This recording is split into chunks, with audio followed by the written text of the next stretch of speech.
안녕하세요. 가톨릭대학교의 최병관입니다. 저는 학교에서 그 디지털 미디어 학과에서 재직하고 있고요. 학교에서 지금 제 전공은 디지털 미디어 학부에서 스마트 미디어에 대한 그 가상현실, 증강현실, 그리고 뇌파, 그리고 지능형 자동차, IoT 분야 쪽에 강의를 하고 있습니다. 최근에는 인공지능 쪽 관련된 부분을 같이 연계해서 하고 있고요. 예전에 이제 저는 그 기업체 생활을 좀 오래 했습니다. 여기 대부분 참석하시는 분들 대부분 이제 기업체 생활을 많이 하신 분들이기 때문에 현업에 계신 분들도 많으실 거예요. 그래서 저 역시 이제 가능하면 현업에서 하고 계시는 업무 위주로 그리고 저한테 지금 시간이 합당되어 있는 시간이 저한테 40분을 합당을 해주셔가지고 제가 이렇게 무더운 날씨에 이렇게 강연 참석을 해주셨는데 여러분께 그 강의하면서 나름대로 좋은 또 나름대로 여러분께서 새로운 걸 많이 얻어가실 수 있는 그런 시간을 만들어보려고 나름대로 강의를 준비했습니다. 자, 강의 바로 시작하겠습니다. 자, 오늘 강의할 내용은요. 제가 우선 앞에 그 인쇄물에 잠깐 있는데 인쇄물에 보시게 되면 그 사물 인터넷 분야고요. 그다음에 만물 인터넷 그리고 그 산업별 그 사물 인터넷을 적용해서 현재 그 웨어러블 디바이스와 관련된 그 산업들에 대한 부분들을 조금 더 디테일하게 정리를 해서 하나 더 풀어서 말씀을 드리도록 하겠습니다. 잘 안 나올 것 같아.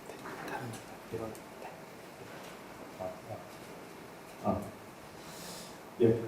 먼저 강의에 들어가기 전에 잠깐 저희가 동영상을 먼저 하나 좀 보여드리겠습니다. 이 동영상은 아마 지금 보시는 바와 같이 그 대부분 아실 겁니다. 이게 그 한 5, 6년 전에 아바타라는 그 영화인데요. 이 영화에서 그 얻고자 하는 여러분들께 먼저 그 본 강의를 하기 전에 이 아바타라는 영화에서 얻을 수 있는 여러 가지 그 키워드에서 얻을 수 있는 그 여러 가지 장면이 있습니다. 이 영화가 그 1분 44초 이제 상영을 하는데요. 거기서 얻어지는 그 내용들은 뭐냐면 앞에서 보시는 것처럼 이제 헤드업 디스플레이, 특히 홀로그램을 기반으로 해서 헤드 마운팅 디스플레이, 그다음에 헤드업 디스플레이, 그리고 플렉서블 디스플레이, 그리고 홀로그램, 그다음에 VR, AR, 요즘 최근에 많이 이제 이슈가 되고 있죠.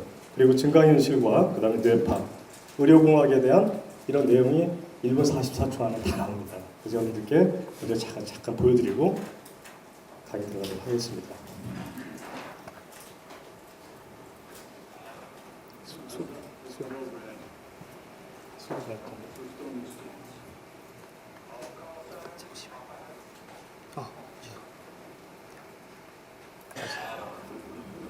Check that overhead. Initial storm scans. All call signs. Papa has lead. Pushing the target. Escorts. All right. 지금 이제 보고 계시는 이 앞에 이제 헤드업 디스플레이가 있죠. Valkyrie 16, get your payload ready. 이게 이제 저희가 플렉서블 디스플레이에다가 이제 헤드업 디스플레이 기능을 이제 올린 겁니다. That's the coaching.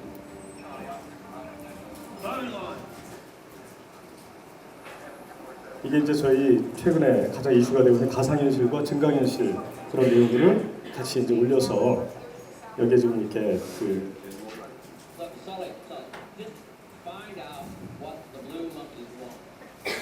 You know, I mean, we try to give them medicine, education, the roads, but no, they like money. And that wouldn't bother me. It's just that they're, can somebody just get such a quality? 최근에 이제 위치 정보 기반 서비스에 대한 부분인데 더 진화가 되면서 이런 기술들은 이제 현재 그 여기 그 아바타를 만들었던 맵은 지금 보스턴에 있는 그 회사가 있어요. 그래서 그 회사를 저도 한 6개월 가서 회사를 인수하기 위해서 제가 인수 팀장으로 해서 한 5년 전에 가서 작업한 적이 있었는데 이 아바타라는 그런 영화에서 그 얻는 키워드는 뭐냐면 이런 그 각각의 그 VR과 AR 그리고 저희가 알고 있는 뇌파 기술 이런 부분들이죠. 그래서 이런 그 뇌파 영상에 대한 부분들까지 같이 연계해서 플렉서블 디스플레이 기술이 이렇게 진화할 거라는 그런 전제를 두고서 이제 영화를 한 겁니다. 그죠? 이렇게 보여주고 있습니다.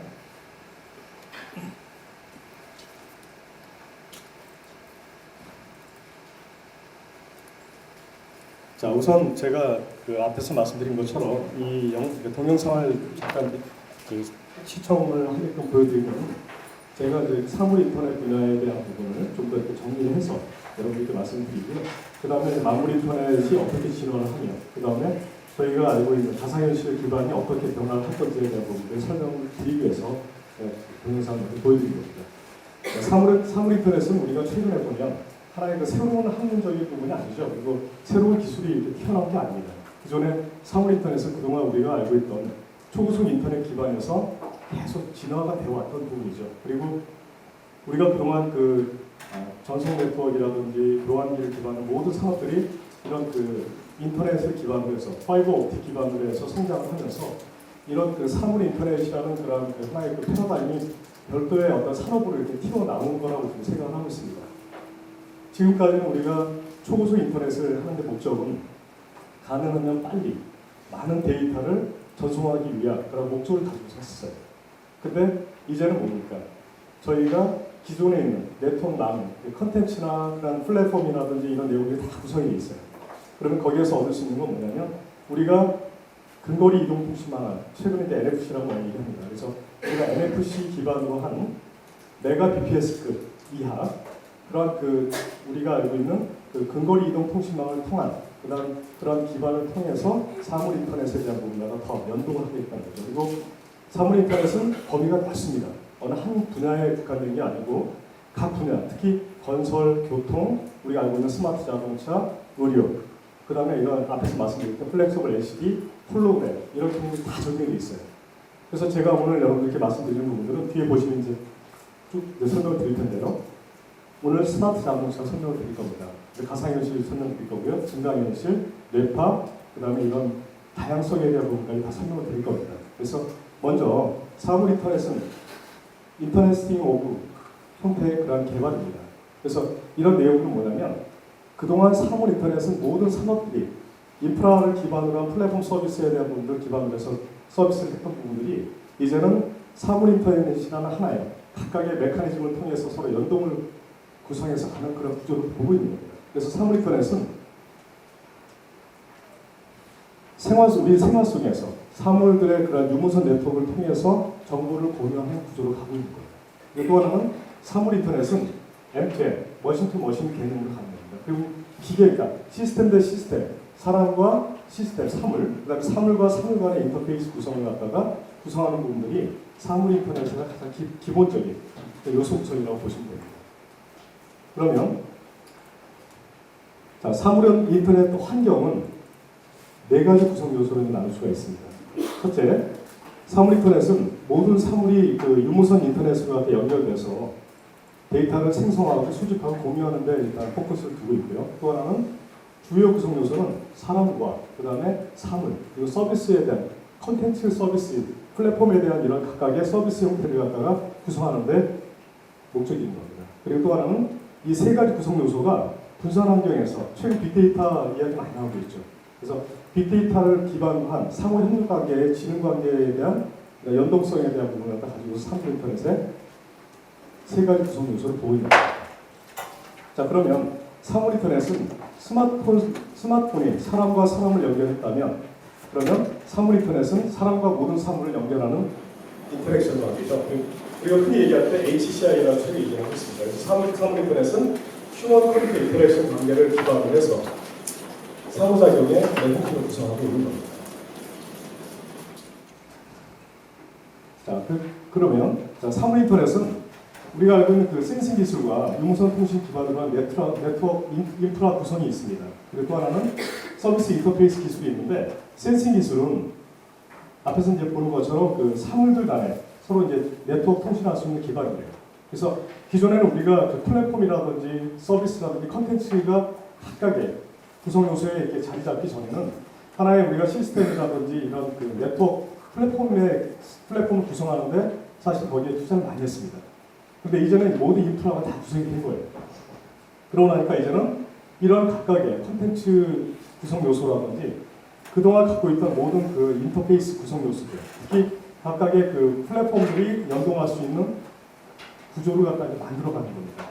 그래서 거기서 우리가 최근에 집안에서 특히 가정 내에서 우리가 갖고 있는 홈네트워킹 서비스를 보게 되면 이제는 모든 가전사가 갖고 있는 통신기기, 그러니까 네트워크 기기들이 백색 가전들이 모두 다 인터페이스 구성이 다 됩니다.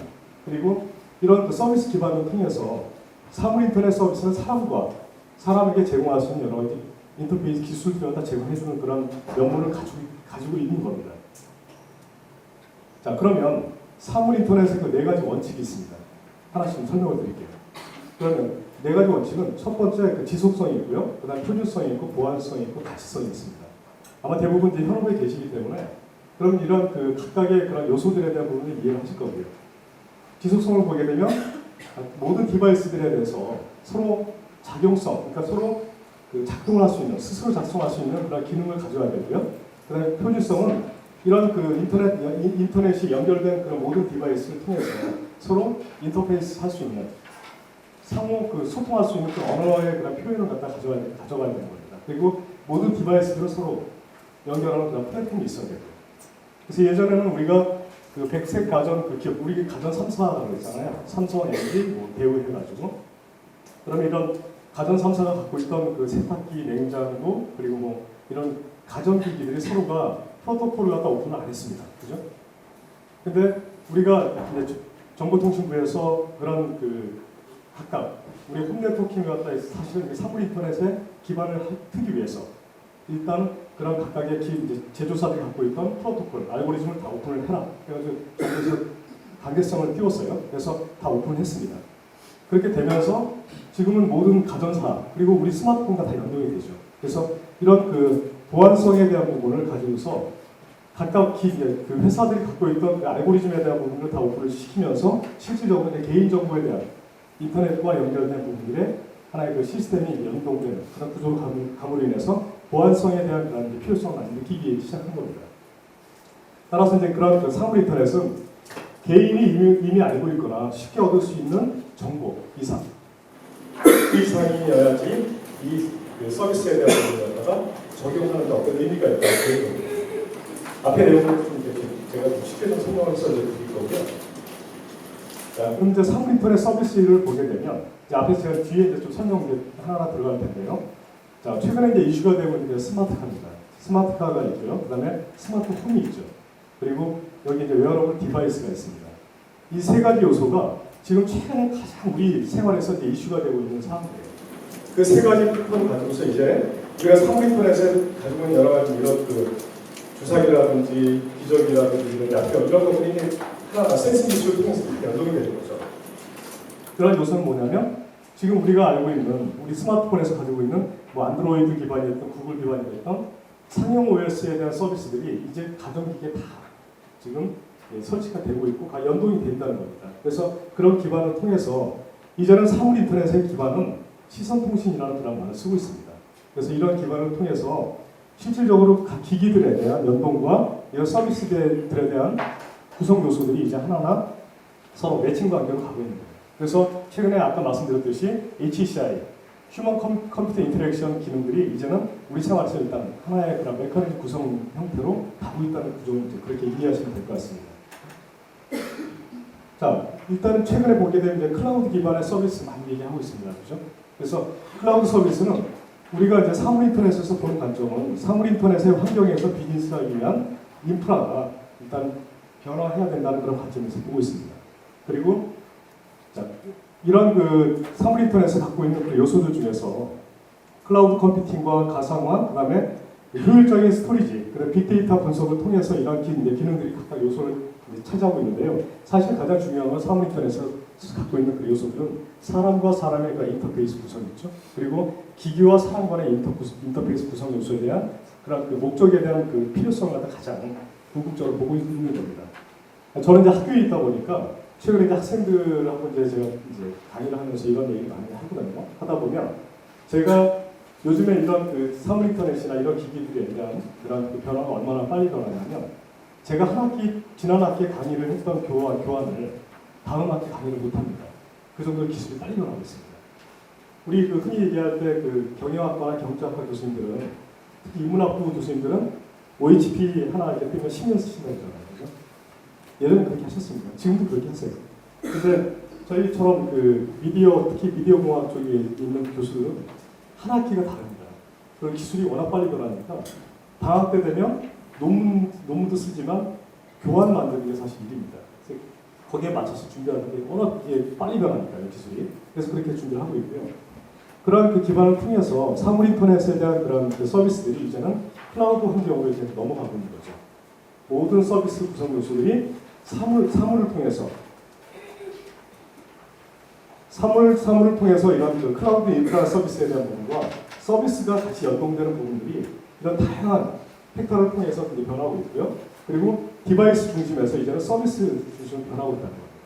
그리고 서비스 중심에서 사람 중심으로 이제 변하고 있는 거예요. 이게 사물 인터넷의 개요입니다.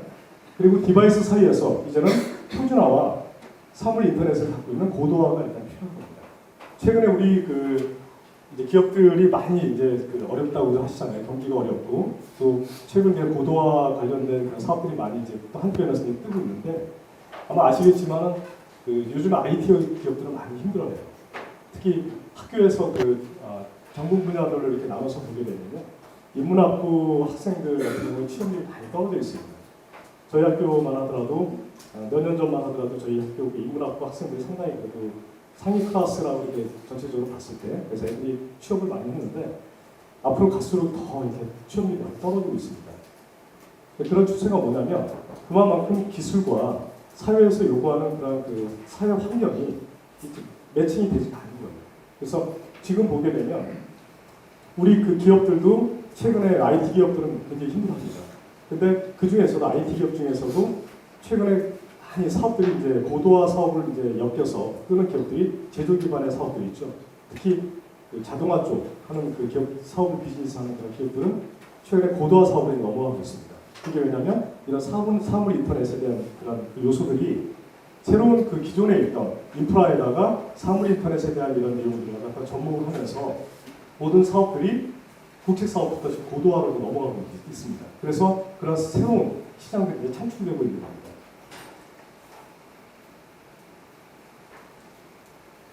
자, 그러면 앞에서 간략하게 설명드리고 사물 인터넷에 대해서 설명을 드렸습니다. 자, 그러면 이제 만물 인터넷에 설명드리겠습니다. 자, 만물 인터넷은 자, 우리가 이제 사물 인터넷은 저희가 사물 인터넷이라는 그런 용어가 일반적으로 우리가 언론에서부터 우리가 그 학생들도 그렇고 많이 이제 저희가 인식하기 시작한 게 불과 3년 미만입니다. 근데 최근에는 이제 만물 인터넷으로 넘어가고 있어요. 그러면 만물 인터넷은 어떤 개념입니까? 모든 겁니다. 그죠? 모든 그런 산업에 대한 부분들이 다 포함되는 거예요. 자, 만물 인터넷은 말 그대로 에브리띵입니다. 자, 만물 인터넷은 우리가 알고 있는 그런 그 사람과 사물 그리고 이제는 콘텐츠, 데이터, 프로세스가 다 포함된 겁니다. 자, 이런 그 네 가지 요소, 특히 이런 그 네 가지 요소를 통해서 세상에서 모든 만물이 인터넷에 연결돼서 소통할 수 있는 모든 걸 다 접목한 게 만물 인터넷입니다. 자, 그럼 이런 만물 인터넷은 이제 저희가 뒤에서 이제 하나하나 설명을 드릴 텐데 모든 산업군에 다 적용이 돼 있어요. 그리고 이런 그 사물 인터넷에서 확정된 개념이라고 하지만 사실은 만물 인터넷은 사물이 사람에 의존하지 않고 상호 통신해서 갈 수 있는, 최근에 우리가 가상현실, 인공지능 얘기 나오지 않습니까? 이제 거기에도 접목이 되고 있는 겁니다. 그리고 사물은 물론 현실과 가상세계에서 얻는 그러한 부분들까지 이제 만물 인터넷에서 그런 부분을 매칭해서 하고 있는 겁니다. 자, 그래서 자, 만물 인터넷은 이제는 예전에 우리가 그 하드웨어 쪽 기반에서 개발하는 사람들은 에이직 칩이라는 개념에서 공부를 많이 아마 해보셨을 거고, 또 그런 그 에이직 그 논리에 대한 부분을 갖다가 연구도 많이 하셨어요. 근데 지금은 에이직 개념을 쓰진 않죠. 거의 SOC 환경으로 가고 있죠. SOC 원칩에서 개발하고 있습니다. 저는 제가 저는 이제 박사 학위를 그 자동차, 인공지능 자동차 쪽으로 좀 하겠었어요. 근데 저희가 그 예전에 저희가 일반적으로 자동차 분야 쪽 저희가 한 10여 년 전만 하더라도 에이직 환경에서 모든 자동차가 다 설계가 돼 있어요. 그래서 자동차의 기반을 보게 되면 거기에 각각의 릴레이 개념으로 다 접목이 됐고요. 에이직 칩 형태도 다 이렇게 압축 기술로 적용이 됐습니다. 근데 요즘에 최근에는 자동차 자체를 보게 되면 SOC 칩 하나만 딱 들어가 있습니다. 모든 패키지가 안에 다 들어가 있어요. 흔한 얘기로 저희가 그 데스크탑 있지 않습니까? PC. 요즘 PC 뜯어보면 완보드 안에 사운드 카드, 비디오 카드 다 들어있죠. 그런 기능들, 그죠? 그리고 또 하나 뭡니까? 디스크 드라이버가 없어요. 그죠? 요즘에 다 USB로 갑니다. 그런 개념으로 가다 보니까 자, 이런 그 환경들이 시대가 변하면서 같이 따라서 변하는 거예요. 자, 여기에서 이제 잠깐 보여드리면요. 자, 이게 이제 시대적인 변화입니다. 자, 만물 인터넷에 대한 통신 인프라 서비스의 변화인데요. 저희가 이제 보통 초고속망, 우리가 초고속 방통신에 대한 그런 얘기를 많이 했어요, 예전에. 그죠? 자, 초고속망 서비스에 대한 그런 이슈가 나온 거는 1995년도부터 시작을 했습니다. 그래서 1995년부터 2005년도까지 우리나라가 초고속 방통신 서비스에 대한 그 국가적인 어떤 그 획기적으로 국가의 정부에서 10년간 우리가 잘 살기 위한 그런 그 사업 구조를 갖다가 통신회사, 인프라, 그 기가통신 사업자를 기반으로 해서 사업을 시작했어요. 그래서 10년 동안 초고속 방통신 서비스를 했죠. 근데 최근에는 초고속 방통신 서비스에 대한 초고속이라는 얘기 안 씁니다. 국가 초고속망이라는 그런 얘기 안 하죠. 왜냐하면 인프라가 다 설계가 됐어요. 그리고 여러분들 잠깐 생각해 보세요. 이제 우리 집에 인터넷 서비스가 들어오는데 뭐가 들어옵니까? ADSL, VDSL 아니에요. 지금은 FTTH가 들어옵니다. FTTH는 파이버 투 더 홈입니다. 집안에까지 관이 들어옵니다. 관이 들어오면 끝입니다. 그 다음에 뭐냐면 모바일이에요. 그래서 지금은 관이 들어온다는 거는 파이버 옵틱을 통해서 기가대로 서비스가 들어온다는 얘기입니다. 그럼 이런 인프라를 통해서 설계가 다 되어 있기 때문에 자, 잠깐 볼까요? 2000년도 이후에 우리가 보통 이때부터 디지털 시대라고 보고 있습니다. 그리고 2005년도부터 해서 IT 산업이 이제는 ICT 기반으로 변화한 겁니다. IT와 ICT 차이를 아시죠? 그죠? 중간에 C가 들어갔습니다. C는 뭡니까? 컨버전스예요. 그죠? 융합이라는 겁니다. 그러면 융합 기술은 어느 하나가 한 객체가 존재하는 게 아니죠. 객체와 객체 간의 인터페이스, 서로가 연동이 되면서 하나로 만들어지는 거예요. 그죠? 우리가 한자로는 집단지성 얘기를 합니다. 그죠? 그렇게 얘기를 하는데, 자, 융합 기술은 컨텐츠와 단말기, 이런 네트워크를 통해서 이 세 가지를 묶어서 우리가 트리플 플레이 서비스라는 개념을 접목해서 가져가고 있습니다. 그러면 여기에 음성과 방송과 그 다음에 인터넷 서비스가 이제 하나로 묶어지는 거죠. 예전에는 우리 PSDN이라고 얘기하는데 음성 서비스를 하나 집에서 쓰는 일반 전화 별도로 있고요. 그 다음에 인터넷 따로 있고 방송 따로 있고 다 따로 있었죠. 지금은 통신 사업자뿐만이 아니고 유선 방송 사업자들이 하나로 묶어서 할 수밖에 없습니다.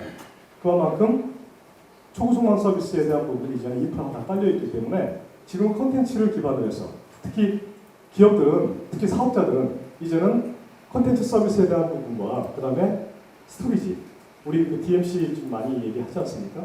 저장할 수 있는 스토리지, 그 콘텐츠를 저장할 수 있는 공간과 보여줄 수 있는 그런 콘텐츠 두 개의 산업밖에 없어요. 특히 디지털 방송은 그렇습니다. 처음에 우리가 디지털 방송을 시작할 때도 그랬고 디지털 방송이 본격적으로 시작한 게 2013년 12월부터 아마 시작했을 겁니다. 그죠? 그러면 그때부터 본격적으로 이제 우리가 디지털 방송을 시작하는 목적이 뭐였냐면 진행하면서 우리가 콘텐츠하고 스토리지 두 개 시작만 살아있을 거라고 알고 있었어요. 지금 현재 그렇게 가고 있습니다.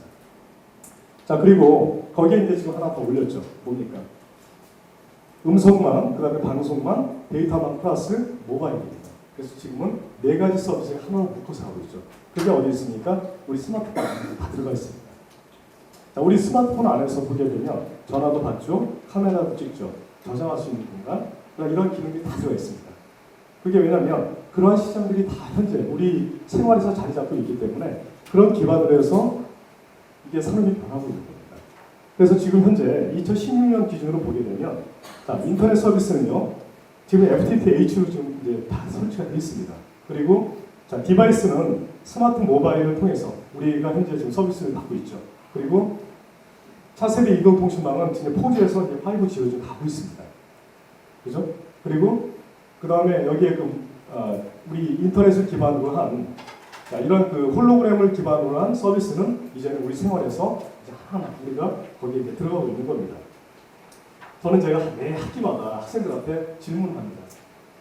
자, 우리 그 IT 기술이 플랫폼 기준으로 봤을 때 IT 기술의 끝이 어디라고 생각하는지 물어봅니다. 여러분들은 어디라고 생각하십니까? 저는 항상 얘기를 하는데 저는 플랫폼 기반으로 봤을 때 IT 끝은 저는 홀로그램이라고 생각합니다. 홀로그램이 이제 우리 생활에 이제 자리 잡게 되면 우리가 알고 있는 플랫서블 디스플레이부터 해서 모든 이런 디스플레이 기반들은 이제 다 아마 사장이 되겠죠. 그리고 홀로그램을 통하게 되면 지금 현재 우리가 알고 있는 이런 그 스마트워치뿐만 아니라 이런 기술들이 다 아마 한번 대대적으로 변화할 겁니다. 지금 홀로그램 기술들은 상당히 개발이 많이 돼 있어요. 그리고 홀로그램을 통해서 우리 현재 우리 생활에서도 지금 쓰고 있습니다. 헤드업 디스플레이, 헤드 마운트 디스플레이 이런 이제 기반들이 이제 하나하나 이제 만들어지고 있고요. 그리고 홀로그램과 홀로그래픽은 다릅니다. 홀로그래픽은 화학 물질을 통해서 설계를 해서 진화를 하고 있는 거예요. 그런 개념에서 이해하시면 됩니다. 자, 그래서 이 만물 인터넷에서 구현하고 있는 이런 구형 요소들은 똑같이 앞에서 사물 인터넷과 좀 차이는 있겠지만 구성 요소는 같습니다. 센싱 기술과 유무선 통신 인프라나 그다음에 서비스 인터페이스 구성을 하는 기술과 보안 기술이 있습니다. 이 중에서도 이제 물론 이런 해킹이라든지 이런 정보 유출에 대한 부분이 가장 이슈가 되죠. 개인 정보에 대한 부분도 많이 들어가기 때문에 이런 내용들을 통해서 만물 인터넷으로 사실은 이제 계속 변화를 하는데 가장 이제 키 포인트가 뭐냐면 만물 인터넷으로 가면서 실질적으로 이제 변하는 게 뭐냐면요 플랫폼입니다. 우리가 알고 있던 이런 디바이스 형태에서 이제는 우리가 이런 배터리를 통해서 그런 모든 서비스를 구현했던 부분들이 이제는 대기라든지 환경, 그 다음에 이런 태양광 아니면 전파를 통해서 이제 에너지 창출할 수 있는 그런 구조로 변한다는 겁니다. 그런 구조로 이제 변하고 있고요. 자, 만물 인터넷 서비스는 의료 분야라든지 가전제품, 그리고 통신, 자동차 이런 네 가지 팩터에 대한 부분이 하나의 그 다양성 분야의 핵심 부분입니다. 자, 이 내용들이 이제 하나하나 제가 뒤에서 이제 설명을 드릴 겁니다. 자, 의료 분야 최근에 원격 진료와 그다음에 원격 수술에 대한 부분이 많이 나오고 있어요. 그리고 제가 한 7, 8년 전에 서울대하고 암센터 공동으로 저희가 이제 원격 기구 다 저희가 개발했어요. 그리고 이런 원격 수술에 대한 부분들 뒤에 제가 설명을 드릴 거고요. 그 다음에 가전제품은 홈네트워킹을 통해서 지금 거의 다 구현이 되고 있습니다. 단지 이게 이제 법적인 부분, 여러 가지 제도적인 부분이 같이 이제 서로 이제 맞물려 있다 보니까 아직 좀 시간이 걸리고 있는 거고요. 그다음에 통신 인프라 다 설치가 돼 있죠. 그리고 자동차. 최근에 인공지능 자동차가 많이 나오고 시작하고 있습니다. 그래서 자동차 분야에 대한 부분이 우리가 자동차는 이제는 하나의 움직이는 오피스 개념이 무빙 개념이 아니에요. 이제는 자동차는 하나의 움직이는 그냥 오피스입니다. 그렇게 여러분들이 생각하시면 돼요. 그래서 자동차에서 가질 수 있는 여러 가지 인프라 기술이 얼마나 다양한지 설명을 좀 드리겠습니다. 그리고 실시간 제품 관리에 대한 부분과 그다음에 사람과 도시, 그리고 집, 그리고 자동차, 건물 이런 내용들이 나오고 있습니다. 그래서 이 팩터가 뭐냐면 사람과 도시라는 게 뭡니까? 최근에 ITS 기술이라든지 또 그다음에 스마트 그리드에 관련된 부분이 같이 나오고 있죠. 그리고 집은 우리가 스마트 홈에 대한 부분이 이슈가 되고 있어요. 그리고 자동차는 앞에서 말씀드린 것처럼 카 오토메이션, 오토모티브 IT에 대한 부분들이 이제 이슈가 되고 있습니다. 인공지능 자동차 나오고 있고요. 그 다음에 건물은 저희 BIS하고 IBS 이런 기술들이 같이 연동이 되어 있죠. 그래서 이런 초연결 서비스에 대한 부분들이 서로 이렇게 매칭 구조를 해가지고 연동이 되고 있다 보니까 만물 인터넷을 통해서 이런 알고리즘 서비스에 대한 부분들이 이제 우리 모든 환경에 적용이 되고 있다 이렇게 보시면 됩니다. 자, 사물 인터넷과 만물 인터넷의 공통점은 뭐냐면요. 자, 음성을 통해서 디바이스를 앞으로 제어를 합니다. 그리고 음성 인식에 대한 확보는 이제 정확해야 되죠. 또 거기에 이제 지난번에 제가 한 2주 전에 여기 국제회장에서 특강을 하고 나서 질문을 딱 받은 게 뭐냐면 아마 다 궁금해하시는 부분이 그럴 겁니다. 아마 여기에 사물 인터넷이 어떻고 만물 인터넷이 이런 새로운 기술들이 나오게 되지만 가장 이제 궁금한 거는 이거 해킹 당하면 어떡합니까? 다 그렇게 생각을 해요. 그죠? 지능형 자동차가 나왔습니다. 인공지능 자동차가 나왔어요. 혼자 얘가 자율주행을 해서 돌아다닙니다. 얘가 분명히 해킹 받을 수가 있어요. 그런 관점에서 이걸 어떻게 해킹할 겁니까? 그 부분들이 굉장히 중요한 얘기입니다. 자, 그 다음에 음성 데이터를 통한 이런 정확도에 대한 부분과 음성인식 기술은 이제 개인, 그 다음에 게임이라든지 교육, 그 다음에 자동차, 의료 이런 부분들이 이제 모든 분야에 접목이 됩니다. 그래서 이런 하나의 우리 이제 여기 이제 구글에서 나오고 구글 글라스를 통해서 이런 서비스들이 나오고 있는데 이건 다 하나의 예고요. 이런 기술들이 지금 진화가 워낙 많이 되어 있습니다. 그리고 플랫폼에 대한 부분들이 이제 우리 플랫폼 서비스와 콘텐츠들이 워낙 많이 나와 있기 때문에 이런 기술들은 이제는 우리가 대부분 인식들을 하고 있고 거기에 대해서 말씀을 드리면 다 알고 계세요. 제가 불과 3년 전만 해도 제가 컨퍼런스장에서 이렇게 말씀을 드리면 이해를 못하겠어요. 아니 설마 이런 게 나오겠냐. 근데 워낙 빨리 변해요. 1년 만에 아니면 6개월 만에 이게 워낙 빨리 변하기 때문에 제가 3년 전에 이 스마트워치 있지 않습니까? 이거 가지고 제가 시연을 했어요. 그때 다들 깜짝 놀라세요. 아 이게 나오겠냐. 근데 지금 우리 생활에 일반화됐지 않습니까? 근데 그렇게 지금 변하고 있습니다. 그래서 이런 그 자동차 기술은 이제는 운전 중에 그 필요한 그 기능을 조작하고 이런 그 서비스에 대한 부분들을 사람이 직접 하는 게 아니고 모든 게 이제는 음성 기술로 넘어가는 거예요. 그래서 음성을 통해서 이런 서비스들이 이제 상당히 빨리 진화를 할 거라고 보고 있고요. 자, 이제 세대별 플랫폼을 보게 되면 1세대 우리가 이제 보통 일반적으로 컴퓨터를 기반으로 해서 이제 사업을 갖다 우리가 비즈니스를 하던 시절 그리고 이걸 통해서 이제 하던 부분들을 1세대라고 얘기하고 있어요. 그리고 2세대는 인터넷과 웹 서비스를 통해서 이제는 이제 스마트라는 어떤 그 스마트 모바일과 연동된 부분들을 쓰는 시점을 2세대라고 보통 얘기합니다. 그러면 3세대는 현재입니다. 현재가 클라우드를 기반으로 한 그런 무선, 빅데이터 이런 부분들이 이제 3세대입니다. 그럼 우리는 이제 4세대를 위해서 가고 있죠. 그럼 4세대는 다양한 디바이스를 통해서 융복합 과정을 거쳐서 사물 인터넷의 환경을 가지고서 이제 우리 가고 있는 겁니다. 그러면 자, 이런 그러니까 우리가 그 4세대를 위한 준비를 하는 과정들은 자, 이제 뒤에 하나하나 설명을 드리겠습니다. 자, 사물 인터넷과 웨어러블 디바이스를 통해서 자, 산업별 IoT에 대한 환경들이 나타내고 있는데요. 요즘 이제 빠졌을 겁니다. 제가 아마 걔네들이 디테일한 내용들이 있어서 제가 인쇄물에 지금지 않았는데요. 그 내용을 보기 전에 동영상 하나 잠깐 좀 보고서 여러분들 보십시오.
이거 유심히 좀 보십시오. 이게 이제 GPS를 통해서 위치 추적 시스템을 하는 거거든요. 제가 뒤에 이제 설명을 드리거든요. 이게 제가 개발을 했거든요. 제가 7, 8년 전에 저희가 미국의 나이키사에다 이걸 해서 회사를 매각한 적이 있거든요. 나중에 뒤에 설명을 드리겠습니다.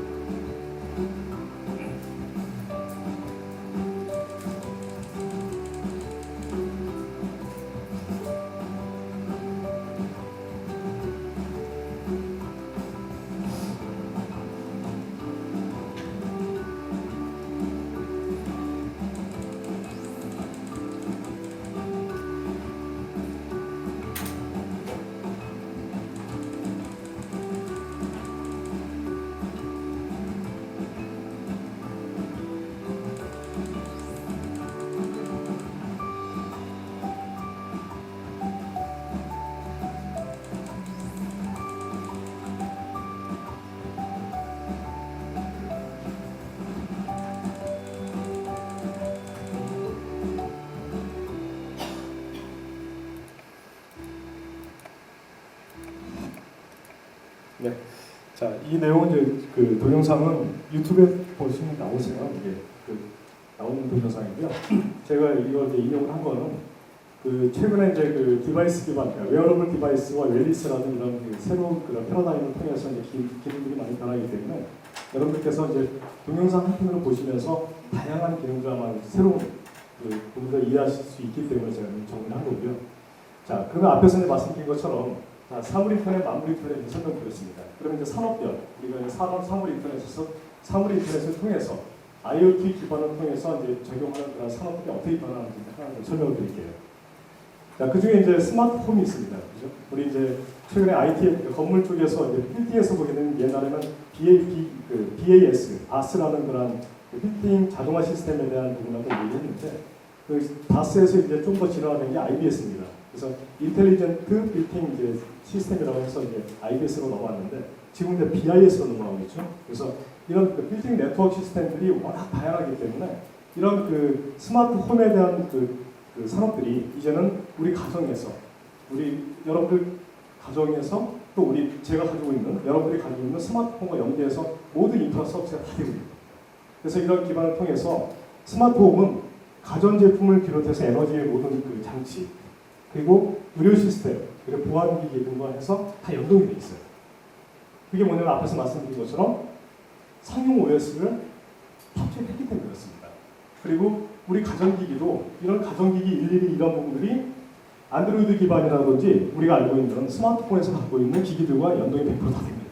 그렇기 때문에 서비스 환경이 인프라의 그러니까 하나의 그 모든 그 구성 요소가 휴먼 컴퓨터 인터랙션을 통해서 연동이 다 되고 있는 거예요.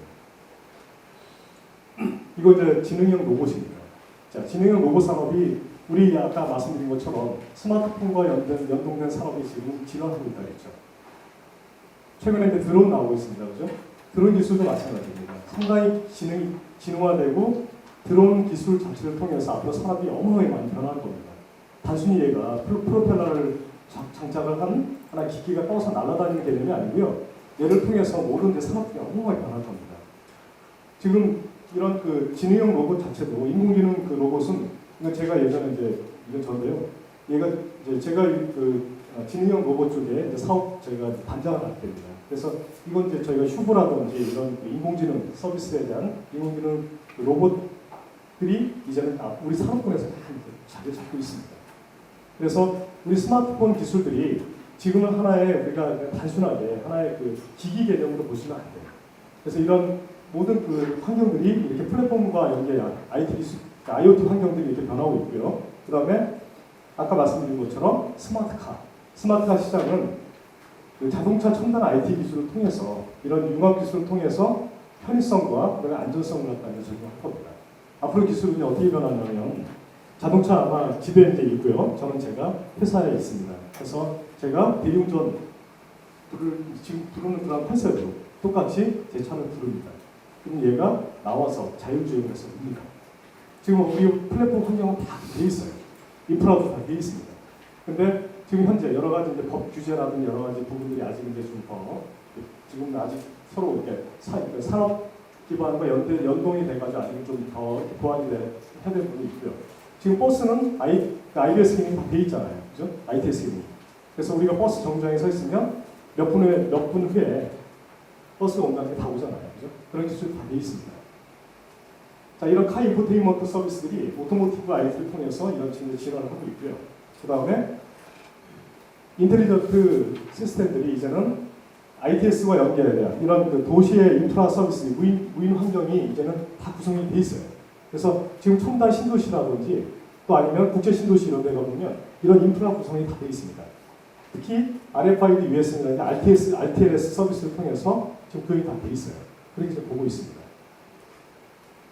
자, 예전에 우리 차는 우리가 일반적인 그 자동차는 파워트레인과 그다음에 바디 그리고 샤시 그리고 이제 차량 네트워크 우리 지금 현재 우리 지금도 이렇게 쓰고 있죠. 근데 여기에 이제 지금 뭐냐면 이런 그 네트워크 통신 차량 네트워크에서 갖고 있는 캠 통신이라든지 린 그다음 뭐 이런 여러 가지 그 환경 요소들 그리고 샤시 이런 조향 장치 이런 것들이 이제 사실은 지금 자동차가 갖고 있는 그런 기술인데 앞으로 자동차가 어떻게 변합니까? 미래의 자동차는 이렇게 변합니다. 무빙 오피스 개념으로 가는 거예요. 그래서 무빙 오피를 통해서 위치 기반 서비스가 자동으로 되어 있고요. 그리고 자동차에서 모바일 그런 그 시동 환경이 다 적용이 됩니다. 그리고 지금 이제 앞으로 나오는 자동차들은 IP를 하나씩 부여를 받습니다. 그래서 내가 갖고 있는 그 자동차의 모든 환경들을 콜센터에서 다 운영을 합니다. 지금처럼 자동차가 문이 잠기면 기사가 와서 문 따주는 게 시대가 아닙니다. 지금은 콜센터에서 연락을 하면 거기서 문을 열어줍니다. 그런 개념을 가고 있어요. 그리고 이런 그 카 인포테인먼트 서비스가 이제 구현되어 있고요. 그다음에 분해 통신이 됩니다. 그래서 자동차 내에서 모든 분해 통신 서비스를 다 할 수 있는 구조를 갖고 있고요. 그리고 우리 핀테크라든지 이런 금융 서비스가 다 합니다. 그런 구조를 갖고 있어요. 자, 그다음에 이제 또 하나의 IoT는 웨어러블 디바이스입니다. 자, 웨어러블 디바이스는 우리 사업에서 우리 생활에서 자자하고 있는 거죠. 거기에 이제 유헬스와 그다음 바이오 이런 그 산업들이 같이 있고 자하고 있고요. 웨어러블 디바이스는 아시다시피 착용할 수 있는 기기를 하고 있다고 했습니다. 그리고 착용할 수 있는 기기를 통해서 웨어러블 플랫폼이라고도 얘기하고 있어요. 그리고 웨어러블 디바이스는 안경이나 시계, 몸에 착용할 수 있는 이런 그 여러 가지 장치들을 통해서 소형화되고 경량화돼서 음성 인식을 통해서 앞으로 변화합니다. 그래서 음성 인식 기술 앞으로 상당히 많이 지금도 많이 나와 있어요. 하지만 그런 기술이 더 이제 고도화가 되면서 진화할 것 같습니다. 자, 웨어러블 디바이스는 보신 것처럼 우리 이제 차기 시스템이라고도 얘기해요. 그죠? 그래서 우리 지금 뭐 스마트워치라든지 이런 그 이제 워치 이런 플랫폼들은 다 이제 우리 생활에 쓰고 있고요. 그다음에 이런 그 스마트 밴드도 좀 쓰고 있습니다. 그죠? 지금 현재 이런 그 각각의 이런 장치들을 통해서 신체별 웨어러블 디바이스가 설계가 되어 있고요. 최근에 그 아마 그 이제 패션쇼나 이런 그 의상 협찬하는 이런 그 전시회에 한번 가보신 분 있는지 모르겠지만 최근에 그 많이 변한 트렌드가 뭐냐면요. 패션쇼에서 대표적으로 보여주는 게 홀로그램과 웨어러블 디바이스입니다. 지금은 우리 그 옷감이 예전처럼 어떤 섬유 이런 그 어떤 색상이라든지 질에 들어가는 게 아니고요. 지금은 옷 자체가 옷감 자체가 IT 기술입니다. 그런 기술 변하고 있는 거예요. 그래서 이런 그 웨어러블 디바이스에 대한 부분과 이런 기술들을 통해서 계속 지금 변화가 되고 있고요. 그 다음에 기기 간에 서로 연동이 됩니다. 서로 뭐 LG폰이나 뭐 삼성폰이나 이런 그 기기에 대한 어떤 그 개념이 이제 의미가 없어진 거예요. 그래서 지금 전 세계 이런 그 IT 기술들이 서로 유기적으로 인터페이스 구성을 다 맞춰서 가고 있고요. 그 다음에 웨어러블 기기는 이제 스마트 글라스를 통해서 이제 진화를 하고 있는 겁니다. 그래서 지금 보게 되면 이런 사진이라든지 인터넷 검색, 내비게이션 이런 부분들이 이제 더 음성 인식을 통해서 변화하고 있고요. 지금 웬만한 도면 앞으로 이제 도면 기술이라든지 이런 부분들까지 글라스를 통해서 다 보고 있어요. 그래서 이런 부분들이 워낙 이제 개발이 많이 되고 있고요. 자, 그다음에 이제 스마트 밴드죠. 스마트 밴드는 뭐 아시다시피 우리 이제 그 운동량 추이라든지 이런 개인의 헬스와 관련된 부분들과 연계해서 좀 많이 변화를 하고 있기 때문에 자, 스마트폰과 연동된 부분들은 사실은 이런 그 기술들이 안드로이드 기반이라든지 OS 환경 자체가 상용 OS에서 탑재돼가지고 가는 구조로 가고 있기 때문에 워낙 빨리 변화하고 있는 겁니다. 자, 그 다음에 디지털 방송입니다. 스마트 TV 우리 최근에 이제 많이 여러분들 보고 계시는데 자, 디지털 방송에서 갖고 있는 이제 특징이 아까 말씀드린 것처럼 콘텐츠하고 스토리지입니다. 이런 각각의 이런 그 갖고 있는 이런 콘텐츠 서비스에 대한 뭐 EPG라든지 이런 기능들은 사실은 그렇게 중요한 게 아니에요. 얘를 관리할 수 있는 기술들 그리고 모든 이런 콘텐츠를 갖다 저장할 수 있는 스토리지 기능들이 사실 가장 핵심인 겁니다. 지금 앞으로 이제 지금은 그 예전에 디스크 드라이버가 우리가 알고 있는 그 이제 개념에서 지금 SSD로 넘어왔잖아요. 그죠? 근데 SSD에서 어떻게 뭐로 넘어가냐면 홀로그램 디스크로 넘어갑니다. 그럼 홀로그램 디스크 드라이버가 어떻게 되냐면 저희가 보통 HDS라고 얘기하는데 홀로그램 디스크 드라이버는 CD 한 장에 얘가 12테라까지 저장이 됩니다. 그 정도는 어마어마한 거예요. 12테라라고 하면요. 여러분들 지금 개인용 USB 쓰고 계시잖아요. 개인용 USB가 보통 테라급수로 쓰고 있습니다. 그죠? 지금 테라급이라고 하면 저희가 불과 10여 년 전만 하면 보통 전사 센터 메모리가 테라급수였어요. 그죠? 예전에 한 15년 전, 20년 전에 그 국민은행 하루 콜센터에서 그러니까 하루 그 그러니까 전사센터에서 저장하는 데이터가 3테라라고 했거든요. 근데 지금 그렇지 않아요. 워낙 큰 겁니다. 지금 개인용 USB가 3테라, 1테라짜리 쓰고 있잖아요. 그죠? 근데 이런 기술들이 컨텐츠를 저장할 수 있는 공간들이 이제는 절대적으로 필요한 거예요. 그만큼 퍼포먼스가 커지고 일단 그 그래픽이라든지 사운드라든지 이런 모든 환경들이 더 커진 겁니다. 똑같이 이런 그 디지털 브로드밴드 서비스가 이런 그 각각의 콘텐츠 요소들이 사실은 지금은 우리가 그 유선방송 사업자는 전국에 198개가 117개 번역이 있습니다. 그래서 지역별로 이렇게 나눠져 있거든요. 근데 117개 번역에 있는 유선방송 사업자들 예전에는 다 SO라는 그런 그 명령을 가지고서 사업을 했어요. 근데 이제는 SO에서 다 MSO로 넘어가고 있습니다. MSO는 뭐냐면 SO는 자체 고객 관리를 하지만 컨텐츠가 없어요. 다 위에서 MSO를 통해서 받았는데 지금은 지방에 있는 모든 SO들이 전부 다 MSO 환경으로 변하고 있습니다. 왜냐하면 자체적으로 콘텐츠 관리를 하고 있어요. 그게 변하고 있어요. 자, 그 다음에 이거는 이제 제가 10년 전에 이거는 제가 설계를 했다고 말씀드린 거예요. 이거는 복강경 수술 로봇입니다. 저희가 이제 의료 로봇 얘기하는데 요즘 여러분들 아마 집에서 가끔 TV 보시면 뭐 명의라는 이런 프로들 있잖아요. 보면은 많이 수술하는 장면 나오죠. 예전처럼 개봉 안 합니다. 지금 대부분 다 로봇 기기를 넣어서 복강경 수술을 다 합니다. 그리고 뇌혈관이 막혀도 밑에서 넣어서 다 지금 다 뚫습니다. 그래서 아침에 병원에 입원해서 작업 다 끝내고 그리고 저녁에 퇴원합니다. 그 정도로 지금은 병원에서 저희 학교에 그 성모병원이 있지 않습니까? 그래서 저는 이제 카톨릭 대학에 있다 보니까 이제 성모병원 교수들하고 이제 같이 얘기를 하다 보면 요즘에는 골든 타임만 놓치지 않으면 사람이 죽지 않는다고 얘기합니다. 그 정도로 의료 기술이 많이 개발이 돼 있어요. 발달이 돼 있고요. 그래서 이런 관점에서 이런 로봇 기술들이 많이 나오고 있고요. 이거는 불과 이 제품은 우리나라에서 거의 최초로 개발한 거예요. 국립암센터하고 서울대병원하고 같이 해서 연구를 했고요. 그래서 개발을 한 거고 이 전에는 전부 다 이제 외산 제품을 많이 썼습니다. 근데 거기 국내에서 이런 제품들이 나오고 있습니다. 자, 그 다음에 이제 또 하나는 방산입니다. 자, 우리 이제 그 국내에서 쓰고 있는 방산 기술들이 IoT와 연계해서 지금 쓰고 있어요. 이렇게. 그래서 방산 기술이 이제는 뭐 상하 인지 기술과 연계해서 상하 인지 기술이 어떤 탄환 관리 시스템에 적용한 겁니다. 그래서 지금 만약에 이제 전쟁이 발생해서 어떤 이제 상황이 발생했을 때 적이 어디서 총을 쏘는지 그 위치 파악을 합니다. 총알이 날아오는 위치를 다 잡습니다. 그 정도로 지금 기술이 개발되어 있고요. 앞으로 이제 그 랜드 워리어라고 얘기하고 그 네트 워리어라고 얘기하는데 이런 그 총탄 시스템이 어디서 총탄이 어디서 날아오는지 이런 부분들까지 이제는 개발을 다 해와서 현재 적용을 하고 있습니다. 제가 아까 앞에서 잠깐 말씀드렸는데 저는 제가 7년 전에 제가 벤처 회사를 이제 해서 나이키 본사에다가 회사를 매각을 했어요. 이게 뭐냐면 양방향 위치 추적 시스템을 해서 지금 미국들 분야에 위치 추적 다 장치가 들어가 있어요. 그것 개발을 했습니다. 그래서 해가지고 이제 회사를 매각을 다 했었는데 뒤에 잠깐 좀 보여드릴 거예요. 자, 그 다음에 이제 디펜스 테크놀로지에서 전투 시스템은 실질적으로 이제 앞으로는 사이버 전쟁 개념으로 얘기하잖아요. 그래서 그 개인의 화기부터 해서 모든 그 머리부터 발끝까지 이제 이런 IT 기술이 다 들어가 있습니다. 얘도 NFC를 기반으로 해서 적용이 다 된 거예요. 그래서 이런 그 통신 네트워크가 돼 있고, 요거는 제가 한 거예요.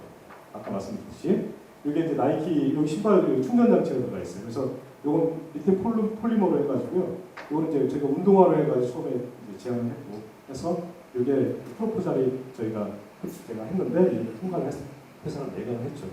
그래서 저는 학교 도망을 왔는데 일단 그런 개념을 지금 개발한 겁니다. 그래서 이때 그 최초 저희가 아마 인터넷에서 보면 이렇게 쳐보면 네이버에서 나오더라고요. 그래서 그렇게 좀 개발이 되어 있고요. 근데 요거는 이제 GPS하고 GPRS를 해서 개발한 겁니다. 그래서 그 당시만 하더라도 GPS까지만 개발이 되어 있었어요. GPS는 일방적으로 이제 신호를 보내는 거잖아요. 근데 받아서 내 위치도 데이터 폴링 값을 위에다 보내줘야 되거든요. 위성에다가. 그런 기술이 없었어요.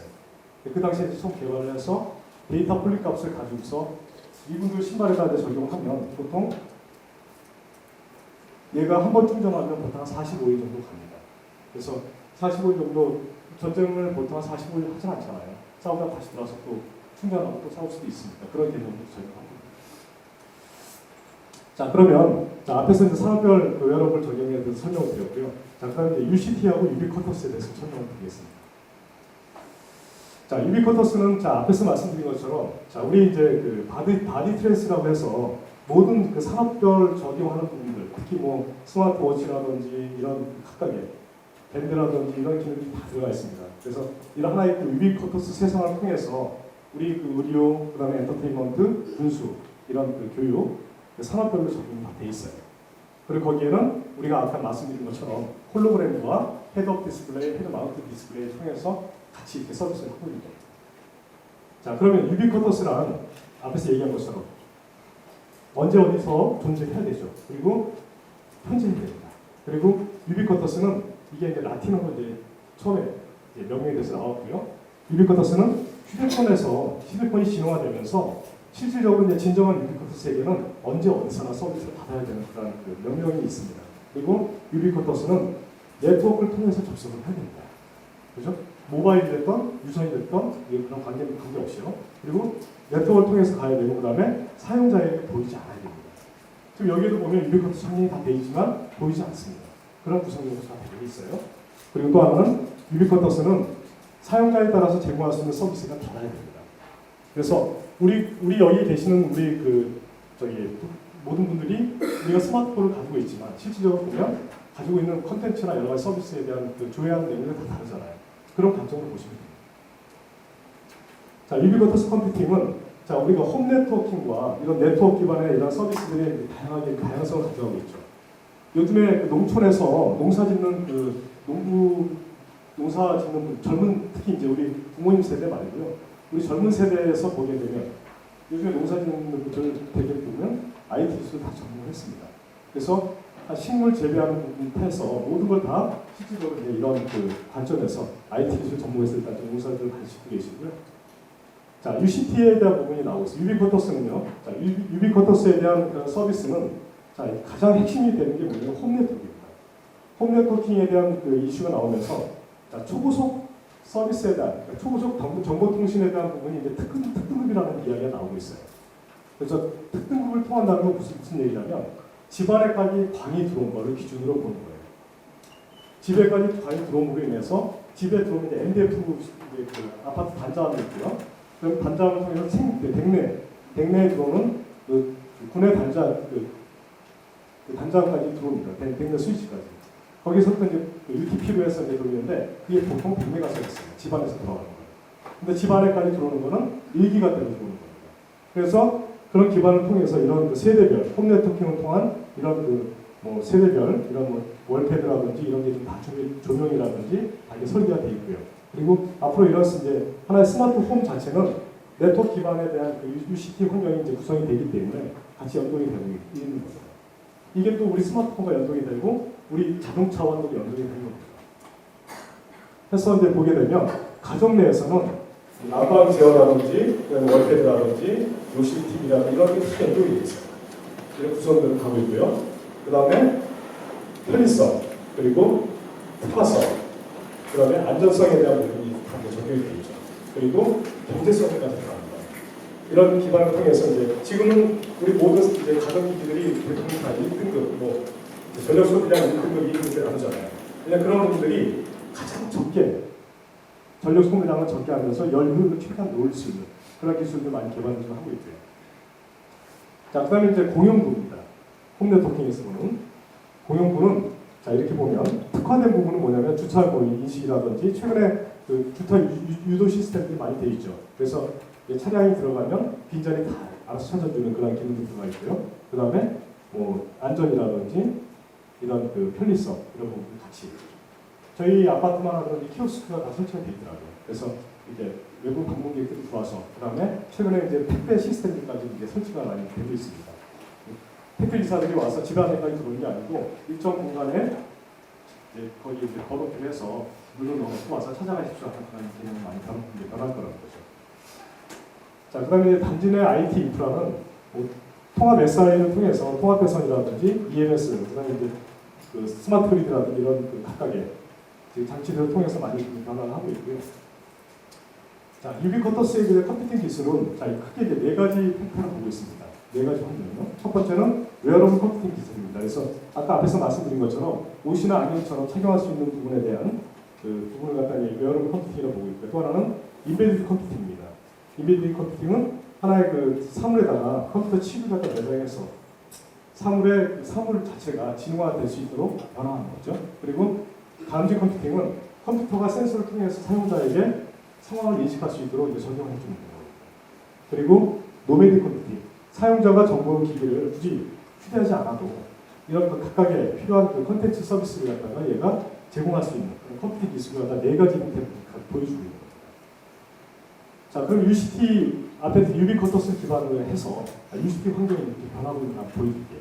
이거는 이제 실질적으로 UCT 사업은 제가 요거 이제 저도 이제 사업 제가 예전에 본부장을 할 때 설계했던 부분들인데 이거는 이제 그 UCT 플랫폼에 대한 부분, 우리 도시 인프라 지금 송도를 기반으로 했을 때 모든 인프라 환경이 다 되어 있습니다. 바닥에 처음에 방토설부터 해가지고 모든 인프라 시스템들이 다 설계가 되어 있고 거기에 각각 건물 간에 인터페이스 구성이 다 되어 있습니다. 이렇게 설계가 되어 있고요. 거기에 이제 환경, 교통, 시설물, 재난, 문화, 그 관광이라든지 복지 이런 부분들이 다 편집해가지고 연동이 되어 있습니다. 자, 그 UCT 구성 예시를 보게 되면 앞에서 얘기한 것처럼 ITS 구성, 그다음에 IBS 구성 이런 모든 환경들이 서로 연동이 다 되어 있는 구성 요소가 되는데 이거는 이제 우리가 교통과 도로, 항만, 그다음에 빌딩 이런 부분들이 서로 네트워크 구성이 다 연동이 되어 있어요. 그래서 ITS 환경에 대한 부분들뿐만 아니고 우리가 앞에서 이제 좀 설명드리는 사물 인터넷을 기반으로 한 이런 서비스가 다 적용이 된 겁니다. 그러면 이런 그 네트워크 기반의 환경들은 실질적으로 이런 도시 환경에 대한 모든 그런 요소들과 같이 연동이 다 구성이 되어 있는 거예요. 자, 이거는 이제 RFID USN이에요. RTNS 서비스를 기반으로 해서 일단 설계가 되어 있는데 USN 환경은 우리가 보통 트랜스미션이라고 보통 얘기하는 거는 이제 액세스 네트워크 개념으로 저희가 봅니다. 그러면 저희가 보통 액티브 개념이라고 하면 2.4기가대를 갖다 분명히 얘기를 해요. 그리고 우리가 보통 패시브 개념으로 얘기하게 되면 100에서 쓰는 그 900MHz 무선 전화기 있죠. 얘가 혼음 방지 이런 잡음이 가장 적습니다. 그리고 제일 잘 터져요. 그래서 보통 패시브 타입이라고 얘기하고 그다음에 13.56Mbps 보통 이거 우리가 근거리 이동 통신만 얘기 많이 합니다. 이게 우리 NFC라고 얘기하는데 여러분들 우리 그 버스 탈 때 교통카드 찍지 않습니까? 그죠? 그게 근거리 이동 통신만이에요. 그러니까 걔는 보통 한 13.56Mbps 우리 그 회사 들어갈 때 출입카드 딱 찍지 않습니까? 걔가 패시브 타입입니다. 그러니까 걔도 이제 보통 13.56Mbps 그리고 우리 물류센터라든지 아니면 마트에 가서 이렇게 보면 물건들 많이 쌓여 있잖아요. 근데 그 직원들이 사다리 각종 올라가는 거 아니죠? 물건 찍을 때 머리에서 찍습니다. RFID. 그게 왜냐면 그건 액티브 타입입니다. 그건 그냥 2.45기가 변해서 서비스를 하고 있는 거예요. 자, 그래서 이제 국내 ICT 그 환경들은 이제는 M2M 개념으로 변하고 있어요. 그래서 머신 투 머신 아니면 맨 머신이라고 얘기합니다. 그래서 환경 요소가 이런 도시 환경이라든지 뭐 와이브를 통해서 모든 이런 환경들이 ICT 기반의 이런 서비스들이 다 연동이 되어 있고요. 사물 인터넷을 통해 사물 통신에 대한 네트워크 구성들이 서로 매칭 구조가 다 연동이 되어 있습니다. 구성 요소가 다 되어 있고요. 자, 근데 스마트카죠. 앞에서 말씀드린 것처럼 자, 스마트카가 왜 이렇게 변하는지, 스마트카에 대한 이제 시장 변화가 얼마나 이제 빨리 변하는지 뒤에 설명을 드리겠습니다. 자, 이건 이제 유학스케럴, 이건 이제 병원에서 RTNS 기반한 병원 서비스, 이거 이제 웬만한 종합병원에서 다 서비스를 하고 있습니다. 아기가 태어남과 동시에 우리 그 가끔 드라마 보면 말도 안 되는 그런 그 막장 드라마 이런 거 나오잖아요. 아기를 낳는데 아기가 바뀌어요, 그죠? 그러고 나서 20년 후에 이렇게 만났는데 나중에 알고 보니까 그 엄마가 그 아기가 바뀌어가지고 나중에. 근데 지금은 그런 시대가 아닙니다. 예. 지금 보게 되면 지금 그 산부인과에서 아기를 출산을 하게 되면 아기가 딱 출산함과 동시에 발에다가 이게 RTNS 그 밴드를 딱 칩니다. 산모 안에도 산모 손목에 밴드를 딱 쳐요. 그러면 실질적으로 이제 산모하고 아기가 어느 정도 거리가 멀어지면 아니면 어느 정도의 그 위수적으로 벗어나게 되면 경고음이 발생합니다. 차단, 그러니까 문도 다 차단이 되어 있는데 그런 그 시스템이 다 적용이 되어 있습니다. 그래서 이런 그 태그를 통해서 RTNS 서비스가 다 구성이 되어 있어요. 이 UCT의 그런 그 기본 원칙이고요. 자, 그 다음에 이제 스마트 모바일 UCT 환경을 제가 설명을 드리려고 합니다. 여러분들 아마 이거 보실 그런 기회가 많지 않았을 텐데, 이거는 UCT 환경에 대한, 이게 좀 약간 어둡게 나왔는데요. 이게 서울숲입니다. 서울숲에서 실질적으로 이제 우리가 UCT 기반을 통해서 이렇게 다 설계가 되어 있는 겁니다. 유서를 해서 인터넷 네트워크망과 청계천 네트워크망이 이렇게 다 매실이 구성이 되어 있어요. 그래서 서울숲의 그 프리존 서비스는 이렇게 생태 학습에서 다 선도 연동이 되어 있고요. 네트워크 환경이 다 이렇게 구성이 되어 있습니다. 그리고 여기 서울숲 전체 US 2차 확산 작업에서 각각의 나무 기반이나 이런 그 전신줄까지 다 연동이 되어 있어요. RTLS 다 적용이 되는 겁니다. 매시 구성이 되어 있고요. 서울숲 UCT 사업을 해가지고 이런 폴에다 다 적용을 한 거죠. 부산 UCT입니다. 이건 이제 US 개념으로 해서 무선망을 갖다가 이제 매시 구성을 해서 전체 부산시에 대한 이런 해운대, 광안리 이런 모든 사업들 다 거기에 이제 시설망에다 다 적용한 거고요. 얘는 이제 강남구에 있는 UCT 사업, 뉴스트리트에서 이 건물 간의 인터페이스, 그다음에 이런 각각의 도시 인프라를 다 설계한 겁니다. 이렇게 돼 있고요. 이건 이제 우리 고성, 우리 횡성 쪽에 있죠. 거기에 지금 현재 스키장이라든지 이런 각각의 이런 관광단지에도 RTLS 구성이 다 돼 있습니다. 그리고 이제 통영시, 아마 통영에 갔다 와보신 분들 아시겠지만 통영이 그 케이블카가 유명하잖아요. 그 바다 위에 있는데 그 케이블카 안에도 다 UCT가 다 이제 RTLS가 다 적용이 돼 있습니다. 그래서 이런 케이블카 하부에 이런 RTLS를 통해서 다 이렇게 서비스가 되게끔 적용이 다 돼 있습니다. 자, 그럼 이제 지금부터 앞에까지 말씀드린 건 UCT를 설명 간략하게 드렸고요. 자, 스마트카와 오토모티브 IT에 대해서 설명을 드리겠습니다. 자, 여러분 이거 잠깐 좀 보십시오. 자, 지금 전 세계의 자동차 시장이 많이 변화를 하고 있습니다. 왜 변하고 있냐면 아마 대부분 아시겠지만 지금 미국 시장에서 자동차 산업이 가장 활성화되어 있는 도시가 디트로이트잖아요. 그죠? 아시는 분들은 아시겠지만. 근데 지금은 디트로이트에 자동차 회사들이 많이 철수를 했습니다. 그 회사들이 다 어디로 왔냐면 지금 산호세에 대부분 다 들어왔습니다. 지금은 이제 자동차 기술을 IT 회사가 좀 만들고 있죠. 구글도 자동차를 이제 출시 시작했습니다. 우리나라도 마찬가지고요. 그래서 지금은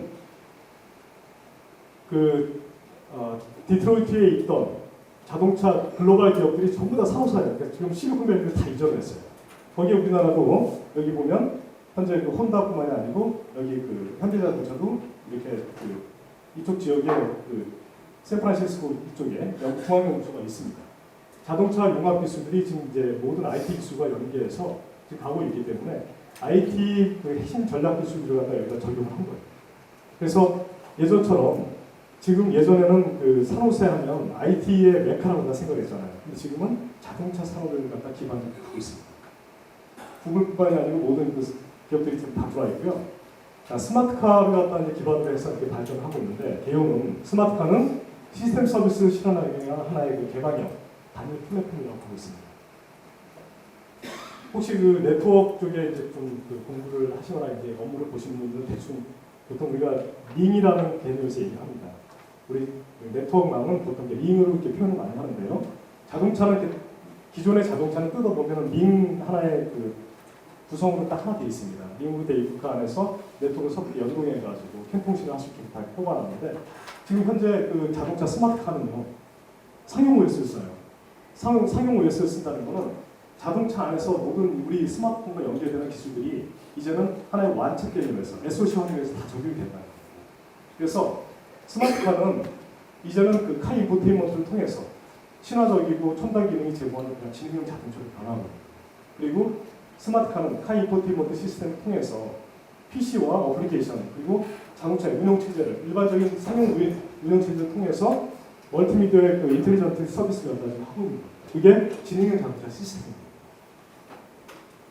자, 지능형 자동차의 세 가지 패턴은 뭐냐면 플랫폼, 그 다음에 커넥티비티, 그리고 마켓플레이스 세 가지입니다. 지금 우리 자동차, 전기자동차 최근에 지금 이제 출시가 되고 있는데요. 전기자동차 지금 이렇게 뜯어보면은 엔진 없어요. 엔진도 없고 시동을 걸면은 소리도 안 납니다. 근데 재미가 없잖아요. 그러니까 전기자동차 우리 자동차처럼 소리가 나게끔 인위적으로 소리를 늦습니다. 그리고 예전에는 제가 88년도, 86년도 그 아시안 게임 할 때부터 제가 이제 과기원에 있었을 때 전기자동차를 처음에 이제 제가 개발했는데 그때 보면 우리 그 여러분들 그 어시장이나 아니면 동네 그 큰 시장 가보면 얼음집에서 얼음 팔잖아요. 큰 가거름 이렇게 긴 거 이렇게 찍어가지고 쭉 빼가지고 그 아저씨들이 자르지 않습니까? 그런 얼음만한 그 배터리가 전기자동차 바닥에 쫙 깔려 있었어요. 근데 지금 그런 배터리가 없습니다. 배터리가 그 크기 자체가 용량이 우리 바카스 그 드링크 있지 않습니까? 그 광만 박스 그 하나 박스 정도의 그 충전 배터리 기능을 가지고서 보통 한 250km, 300km 갑니다. 지금 그 충전 속도도 시간이 엄청 짧습니다. 그런 개념으로 변화하고 있어요.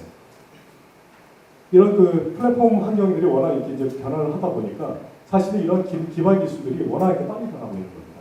그리고 스마트카에서 스카이 인포테인먼트의 그 세 가지 팩터가 뭐냐면 3스크린을 통해서 서비스가 됩니다. 그게 N스크린입니다. N스크린은 뭐냐면 여러분들이 아침에 집에서 출근을 하시기 전에 드라마를 보시고 또 집에서 아침 방송을 보고 계세요. 그러다가 내가 출근을 하면서 나오십니다. 나오면서 그 컨텐츠를 끄지 않고요. 그걸 그대로 스마트폰으로 옮겨옵니다. 그럼 이어보기로 바로 넘어옵니다. 그래서 그 컨텐츠를 보다가 자동차에 탑니다. 그래서 자동차에다가 N스크린을 바로 넘깁니다. 그러면 그 컨텐츠가 끊어지지 않습니다. 그런 개념으로 지금 가고 있어요. 그게 N스크린입니다. 그래서 이런 3스크린을 통해서 폰과 그다음에 우리 그 플랫폼과 이런 네트워크가 구성이 되는 겁니다. 자, 자동차와 IT 기업과의 그 자동차 기업과의 연동이 지금 이렇게 되고 있습니다.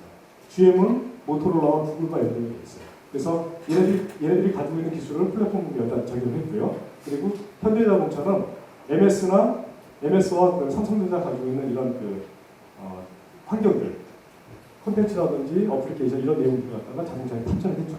그래서 실질적으로 이제 스마트폰과 연동되는 부분들이 다 100% 다 연동이 된다고 보고 있어요. 그래서 이런 기반들을 가지고 있고요. 지금 BMW라든지 이런 그 포드라든지 벤츠 같은 이런 차들이 실질적으로 안드로이드 기반의 OS를 지금 대부분 다 지금 탑재했습니다. 그러다 보니까 자동차와 연동이 다 되는 거예요. 스마트폰과. 자, 이거는 이제 나이트 비전입니다. 우리나라는 이제 그 대부분 이런 그 로드킬 사고가 그렇게 많지는 않지만 북미 쪽이라든지 여러분 유럽 쪽에 가시게 되면 로드킬 사고가 상당히 많습니다. 그 캐나다 같은 데 보면 그 로키 산맥 쪽으로 넘어가다 보면 이렇게 밤에 사슴하고 부딪혀서 차가 전복되는 경우도 많거든요. 이런 로드킬 사고를 갖다 대비하기 위해서 앞에 헤드 마운트 디스플레이, 헤드업 디스플레이 갖다 적용한 겁니다. 그래서 이렇게 적용을 하게 되면 앞에 1km까지 보여요. 앞에가. 그래서 자동차 운전하면서 유리 자체에다 이렇게 적용한 겁니다. 지금 현재 우리도 운전하다 보면 시골길 가다 보면 앞에 한 50m 앞에 있는 것밖에 안 보이잖아요. 자동차 상향등을 켜지 않습니까? 근데 실질적으로 이런 로드킬 사고가 워낙 많기 때문에 해외 같은 경우는 앞에다 이렇게 나이트 비전 기능을 갖다 적용한 겁니다. 이거는 이제 제가 직접 설계를 해서 처음 개발한 거예요. 스마트폰에 올려서. 이게 이제 제가 이제 박사론문을 쓴 겁니다. 이거 실질적으로 자동차 스마트폰에서 모비디를 통해서 블랙박스 기능을 갖다 다 적용한 거예요. 여기에 빠진 게 뭐가 있냐면 카메라 기능만 빠졌어요. 우리 지금 이제 블랙박스 기능 있잖아요. 스마트폰에서 실시간으로 이제 자동차 상태를 봐야 되는데 그것까지는 아직 그때는 제가 못한 겁니다. 그래서 지금 이게 이제 다 적용이 되고 있어요. 그래서 자동차의 그 상태 정보, 블랙박스를 통해서 그 자동차의 그 OBD를 통해서 운행 정보 기록 장치를 이런 그 스마트폰에 다 올려서 에코 드라이빙을 다 볼 수 있는 기능을 다 하고 있는 거예요. 자, 그다음에 이제 모바일 IPTV 이런 부분들은 이제 뭐 지금 이런 기술이 이제 워낙 일반적으로 이렇게 변하고 있기 때문에 최근에 핀테크가 많지 않습니까? 핀테크 시장이 워낙 변하고 있고요. 요즘에 금융시장에서 여러분들 그 새롭게 변하고 있는 게 뭔지 아세요? 최근에 이제 여러분들 아마 잘 이렇게 보시게 되면 요즘에 그 은행들이 예전에는 그 우리 사거리에 가장 요지의 은행들이 많이 있었어요, 그죠? 근데 요즘에는 은행들이 다 2층으로 다 올라가고 있죠. 많이 생각해 보세요, 그죠? 거의 사거리에는 대부분 빵집이라든지 아니면 아이스크림집 이런 걸로 변했고요. 최근에 보면 은행들이 다 2층으로 올라가고 있습니다. 왜냐? 지금 은행들이 오프라인으로 비즈니스가 안 됩니다. 다 지금 핀테크라든지 지금 온라인으로 다 비즈니스를 하기 때문에 지금 은행 서비스가 지금 대부분 은행들이 너무 힘들어요. 금융기관들이. 그게 변하고 있는 겁니다. 자, 그 다음에 이제 US 케어 제가 설명을 드리겠습니다. 자, US 케어 참 재밌습니다. 자, US 케어는 자, 우리가 이제 현재 의료 서비스는 이제 이건 이제 의료 서비스에 대한 패러다임을 잠깐 보여드릴 거예요. 자, 의료 서비스는 현재는 질병을 치료하기 위한 목적이 가장 큰 겁니다. 자, 의료 서비스는 IoT를 적용한 거예요. IoT 서비스 자체에 대한 부분이 의료에 가장 어떻게 보면 기술이 들어와 있습니다. 앞으로는 이제 맞춤형 치료를 변합니다. 의료 서비스는 어떻게 변하냐면 이제는 그 유전적 소견 그리고 사전 관찰 예방, 그다음에 진단, 치료, 그다음에 치료 후 관리까지 합니다. 아까 말씀드린 것처럼 이제는 사람이 골든 타임만 놓치지 않으면 죽지 않습니다. 그런 개념이 변하고 있습니다. 자, 현재는 환자 치료를 목적으로 가고 있고요. 그다음에 공급자 병원 위주로 가고 있고 어떤 일시적 치료 위주로 가고 있죠.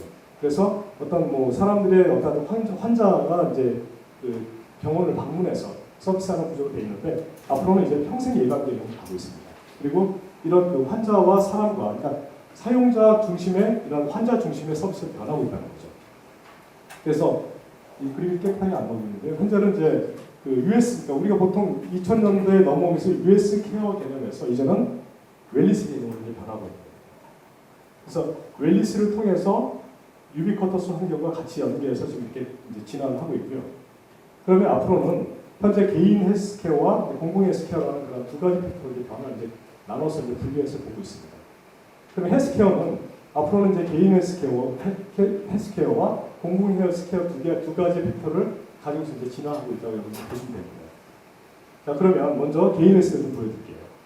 개인 헬스는 자, 측정 시스템과 그다음에 이제 네트워크와 연결된 스마트폰과 연속된 부분을 통해서 개인에 대한 건강관리 시스템들을 빅데이터를 통해서 이제는 데이터가 분석되고 저장을 하게끔 되어 있습니다. 실시간으로. 그래서 지금은 우리 유비쿼터스 환경에서 US 기능이 어디까지 와 있냐면 어느 구간에 제가 아침에 산책을 한다든지 하게 되면 실질적으로 제가 그 종합병원과 연계해서 어느 구간을 통과할 때 제 심박동부터 다 연동이 돼가지고 제 스마트폰으로 데이터가 들어옵니다. 그리고 앞으로 조금 더 진화한다고 하면 자동차 이제 그 핸들, 손잡이에다가 US 이런 기능들을 개인용 헬스 기능들을 아마 탑재할 겁니다. 그러면 개인의 어떤 그런 그 체열단, 그 다음에 뭐 고혈압 상태까지 다 볼 수 있겠죠. 그런 구조로 변하고 있고요. 자, 개인 헬스케어는 자, 홈 헬스케어에서 웨어러블 헬스케어로 변하고 있죠. 그리고 여기서 생체 이식형으로 변하고 있습니다. 그러면 우리 스마트폰에서 갖고 있는 이런 기능들이 워낙 다양하기 때문에 이제는 그 어플리케이션 개발에 대한 이런 컨셉은 이제 예전처럼 옛날처럼 이렇게 사람들이 생각을 하고 있는 거예요. 그래서 이런 개발 기능들이 워낙 이제 개인의 정보 보호 기능이니까 그걸 보완을 하게 되면 컨텐츠와 연계된 플랫폼 기능들이 더 많이 진화하는 걸 보고 있고요. 그 다음에 사용자 편의성에 따라서 이런 개인 헬스케어에 대한 기능들이 다양하게 변하고 있다고 보고 있습니다. 그리고 이제 홈 헬스케어를 통해서 지금은 이제 여러분들 3D 프린터 여러분들 아마 이렇게 경험해 보신 분들 계시죠? 3D 프린터가 아마 지금 보게 되면 좀 이렇게 그 찍는 시간이 여러 가지 좀 시간이 많이 걸려서 그렇지 지금 저희 학교에서 이제 테스트를 하고 있는 게 뭐냐면 우리 그 치과에 가서 우리 보통 엑스레이 찍지 않습니까? 파노라마를 이렇게 찍어서 이제 이 턱 관절이라든지 치아 구조로 갖다 이제 엑스레이 찍는데 앞으로는 이제 이걸 찍어서 바로 이제 3D 프린팅을 하면 일회용 그 트리가 떨어져 이제 바로 이제 찍어서 바로 나옵니다. 우리 구강 설계하는 개념과 이제 좀 구조가 다른 거죠. 그래서 자기의 이제 그 구강 구조와 똑같이 맞는 일회용 트리가 이제 하나씩 바로 만들어져서 낄 수 있는 구조를 가고 있는 거예요. 그런 개념을 이제 변화하고 있고요. 그다음에 이제 생체 정보는 이제 매일 매월 측정 데이터를 갖다 빅데이터 환경에서 클라우드 환경을 통해서 이제 관리를 하게끔 이제 변화를 하고 있는 거고요. 그다음에 이제 웨어러블 헬스케어 기기를 통해서 이렇게 변화를 하고 있습니다. 그리고 이제 웨어러블 기기는 이제 하나의 패션 개념이라고 보는 거죠. 지금 이제 종합병원들이 많이 이제 변화한 게 뭐냐면 그 큰 대형 병원들 지금 이렇게 1층에 여러분들 보시게 되면 여기 그 아산중앙병원만 하더라도 1층에 가보면 거의 쇼핑센터 형태로 많이 변했죠. 왜냐하면 그만큼 환자의 질을 향상시키기 위해서 물론 기업의 마케팅 전략도 포함이 되어 있겠지만 거기에 이런 헬스케어라는 그런 기능들이 접목이 됩니다. 그래서 이런 다양성 기술들이 접목이 돼서 이제 변화하고 있고요. 그 다음에 이런 그 웨어러블 헬스 대한 부분들은 사람의 그 심박수 이런 부분들에 대한 정확성까지 이제 다 나타내고 있다는 개념을 보고 있습니다. 그리고 이제 더 많이 지나오는 부분들 중에 하나가 생체 이식형, 헬스케어 기능들이 이제 더 진화하고 있는 거죠. 그래서 여러 이런 그 기능들, 특히 뭐 사람의 어떤 그런 장기 이런 부분들까지 이제는 생체 이식 기술을 통해서 많이 지금 진화하고 있는 부분을 하고 있고요. 지금 인공 피부라든지 로보틱스 기술을 많이 적용해서 하고 있습니다. 그리고 뇌파를 통해서 뇌파 기술이 진화가 좀 많이 되어 있기 때문에 사람의 어떤 그 지적 능력을 어떤 향상시킬 수 있는 부분들, 그리고 어떤 그 신경이 이렇게 마비된 부분들, 그런 부분들까지 실질적으로 뇌파를 통해서 많이 이제 지금 개발이 되고 있습니다. 자, 앞에서 이제 그 개인 헬스케어를 말씀드렸는데 이제 공공 헬스케어를 잠깐 말씀드릴게요. 자, 공공 헬스케어는 공공적인 우리가 이제 공원이라든지 등산로 같은 이런 헬스케어 장치들이 많이 들어가죠. 그래서 빅데이터의 그런 활용을 통해서 헬스케어 시스템이 이제 적용이 되어 있고요. 이런 그 일정 어떤 그 구간들, 어떤 지역적인 그 공간을 통해서 뭐 등산로라든지 아니면 공원이라든지 이런 활용 헬스케어를 통해서 많이 이제 지금 개발을 하고 있습니다. 그래서 이제 뭐 공기 중에 뭐 부유한 그 유해 바이러스라든지 뭐 세균 이런 감염들까지 이제 관제하는 그 센터 개념으로 이제 설계가 되어 있고, 그다음에 공항, 뭐 버스터미널, 기차역 이런 공공기관, 공공 그 구간들에도 이제 많이 아마 대부분 이제 설계가 되어 있고요.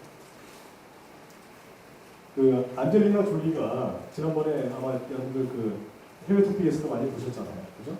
그 암 소견, 그러니까 암을 발생할 수 있는 그 유전자를 보유하고 있다고 해서 먼저 본인이 거기에 대한 이제 유방 전체 수술을 했어요. 그래서 거기에 대한, 왜냐하면 그거에 대한 그 가능성, 우리나라도 지금 이제 이런 개념을 많이 하고 있어요. 왜냐하면 내 부모님 또 우리 가족력이 있을 경우에는 거의 유전자가 거의 비슷하기 때문에 이 사람이 어느 정도 나이가 지나고 나면 분명히 그런 소견이 나올 거라는 그 전제를 갖고 가는 겁니다. 앞으로는 이런 그 암을 발생할 수 있는 그 기술들까지 개발이 되어 있기 때문에 실질적으로 이런 그 유전자 빅데이터를 통한 개발이 지금 많이 되고 있어요. 그래서 앞으로는 이런 그 기술들이 실질적으로 우리 산업에서 특히 우리 개인용 그 퍼스널 그 기기 안에서 이제 이런 분들의 서비스를 아마 받을 거라고 보고 있습니다. 자, 그다음에 이제 빅데이터 활용 그냥 헬스케어들은 이제 지금 워낙 이제 개발이 많이 되고 있기 때문에 제가 스킵을 하겠습니다. 자, 시간이 많이 없기 때문에요. 자, 그다음에 이제 지금 우리 IoT 환경에서 지금 이제 많이 차지하고 있는 것 중에 하나가 증강현실입니다. 가상현실, 그다음에 증강가상, 그다음에 인지과학에 대한 이야기가 나오고 있습니다. 그래서 제가 이제 이건 학교에서 강의를 하고 있는 쪽인데, 지금 현재 그 IoT 환경, 사물 인터넷을 기반으로 해서 증강현실에 대한 이슈가 가장 많이 나오고 있죠. 그래서 제가 좀 설명을 드리겠습니다. 자, 여러분들 이제 증강현실과 가상현실, 증강가상 이런 얘기 많이 듣습니다. 그 차이점부터 설명을 드릴게요. 자, 우리가 이 실생활, 실세계와 가장 가깝게 느껴지는 게 증강현실입니다. 그럼 반대로 가상현실은 말 그대로 가상공간이잖아요. 그죠? 거철 공간입니다. 물론 가상현실은 우리 현실 세계가 현실 세계하고 정말 인 것처럼 그렇게 만들어 놓은 게 가상현실입니다.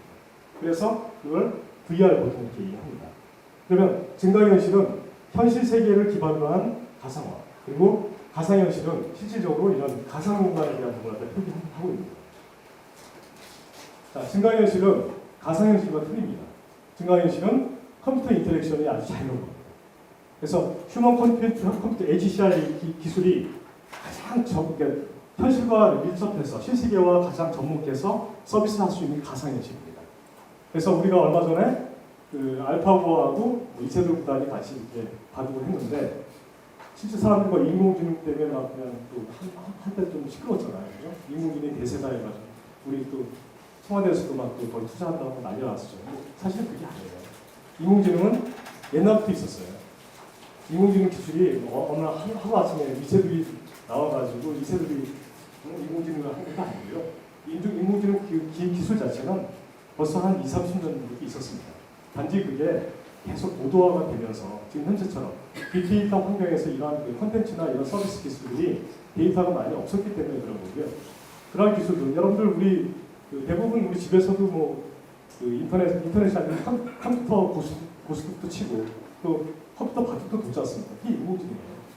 그런 기술이 어떤 새로운 게 아닙니다. 근데 사실은 우리가 알고 있는 증강현실을 통한 그러한 그 그 인공지능 기술을 갖다 만약에 우리가 원래대로 우리가 거기에 맞는 서비스를 만약에 우리가 받겠다 하면 사실은 알파고가 아니고 알파고를 대신해서 그 옆에서 같이 이렇게 받음을 뒀던 그 기사 있죠.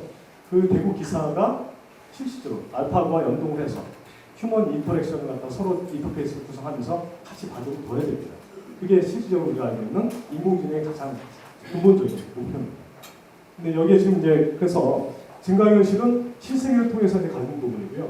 가상현실은 모든 시스템들이 컴퓨터 환경을 통해서 가는 겁니다. 그렇게 이제 변화가 있다고 보시면 됩니다. 그래서 증강현실은 이런 도면이라든지 이런 그 아까 말씀드린 구글 글라스 같은 이런 각각의 장치를 통해서 제조 분야에서 많이 쓰고 있고요. 특히 의료 분야에서 많이 쓰고 있습니다. 의료 분야에서는 3D, 우리가 3D를 통해서 많이 하는데 3D가 왜 의료 분야에서 많이 쓰이냐면 우리 그 중요한 그 신경 수술할 때요. 아까 복강경 말씀드렸잖아요. 복강경 수술할 때 신경을 갖다 건드릴 때 이게 3D 그 카메라를 집어넣으면 보입니다. 이게 예전에는 그래서 의료 사고가 많이 났거든요. 뒤에 있는 신경을 잘라야 되는데 앞에 신경을 잘리기 때문에 이 사람이 갑자기 하반신 불구가 될 수도 있어요. 근데 3D 카메라를 이렇게 집어넣으면 보입니다. 이게. 앞에 신경, 뒤에 신경. 그렇기 때문에 입체 효과가 나타나기 때문에 그런 효과 측면에서는 상당히 좋습니다. 이건 제가 이게 3D 카메라인데요. 이거는 이제 화질이 좀 안 좋아서 안 나와요. 이거요. 근데 제대로 안 보이는데 이게 이제 복강경 수술용 카메라를 기기를 개발했을 때 제가 이제 한 겁니다. 이게 서울대하고 암센터하고 같이 공동 개발했던 겁니다. 그래서 이렇게 예전처럼 이렇게 개복하지 않고 대부분 지금 다 수술을 이렇게 복강경으로 하죠. 2cm 미만 찢어서 째가지고 이렇게 집어넣어서 막 수술을 합니다. 웬만하면 절개 수술, 장기 다 띄어내는 것도 다 이걸로 합니다. 이게 설계를 하기 때문에 크게 대형 수술 다 넘어가지 않습니다. 자, 그래서 이제 증강현실 기술을 통해서 이제는 실질적으로 어떤 관광 정보라든지 박물관 이런 각각의 그 시뮬레이션을 통한 이런 기술들이 더 개발이 되어 있고요. 특히 웨어러블 시스템 많이 개발되어 있죠. 그래서 이런 환경들을 갖다 설계를 하고 있고, 그다음에 가상 환경들 있죠. 뭐 프로젝션이라든지 게임 이런 증강현실 게임들이 많이 이제 진화하고 있습니다. 그래서 이제 증강현실은 실질적으로 이제 뇌과학 인지과 그다음에 사회학, 인간과 이런 분이 다 연동이 되어 있습니다. 그래서 소프트웨어 공학에 대한 부분들은 지금은 대학들이 한 가지 좀 다른 변화가 뭐냐면 요즘에는 그 대학에서 없어지는 대학 학과들이 있어요. 영문학과하고 컴퓨터공학과들이 많이 없어지고 있습니다. 왜냐하면 컴퓨터가 이제는 하나의 기본 학문으로 가고 있는 것입니다. 영문학도 이제는 영문학 자체가 이제는 학문이 아니라고 보고 있어요. 대학에서. 그래서 영문학과 학생들이 학과가 많이 없어지는 학교가 많습니다. 그런 게 있는 변화가 있고요.